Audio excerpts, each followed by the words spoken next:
Hello student, today my topic is Kharash law. Kharash in 1875 studied the molar conductivity at indefinite dilution, that is lambda m, for the large number of strong electrolytes. He conducted that each ion makes a definite contribution to the molar conductivity of an electrolyte at infinite dilution, irrespective of the nature of the other ion present in the electrolyte.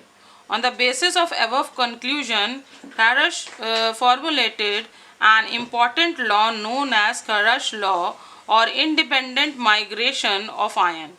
According to the law, the molar conductivity at infinite dilution of an electrolyte is equal to the sum of molar conductivity of its cation and anion, with each conductance terms multiplied by the number of respective ion present in the formula unit of the electrolyte. For example, like this. This is the cation, this is the anion. Both lambda plus and lambda minus are molar conductivity of cation and anion of an electrolyte. Then occur to Kharash law. According to the Kharash law, it is delta m is equal to V plus V minus delta minus. So V plus and V minus is the number of cation and number of anion per unit of the electrolyte. So when we take HCl, then it is H plus and Cl minus. When we take NaCl, we take Na plus Cl minus. If we take BaCl2, then Ba plus 2 Cl 2 lambda Cl, and if we take Al2 whole thrice SO4, then it is 2 lambda Al plus 3 lambda SO4 minus 2. Now application where we apply the Kharash law. So the first is determination of delta m for the weak electrolyte. Suppose we take 3 strong electrolyte, they are HCl, sodium acetate and NaCl. If we just change it into the ionic form, then Cl cancel with Cl and Na cancel with Na, and the left ions are H plus and acetate ion. So it forms acetic acid while we consider these three electrolyte or acid.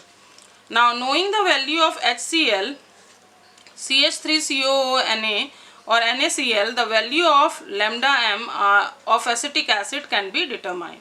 Now second point is determination of degree of dissociation of a weak electrolyte. The molar conductivity of weak electrolyte depend upon the extent which is dissociated in the solution. That is, upon its degree of dissociation. As the dilution increases, the degree of dissociation of the weak electrolyte increases, and consequently the value of molar conductivity also increases. At infinite dilution, the dissociation of a weak electrolyte is 100% and degree of dissociation is equal to 1. At this stage, the molar conductivity approaches a limiting value known as molar conductivity as infinite dilution. If lambda Cm is the molar conductivity of a weak electrolyte at C concentration, then lambda m is the molar conductivity at infinite dilution. The degree of dissociation, that is alpha, is given by alpha is equal to lambda Cm and lambda m.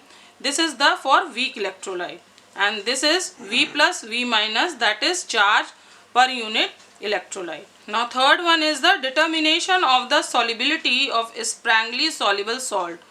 The solubility of salt like AgCl, BaSO4, PbSO4 is in water is low, known as Sprankly soluble salt.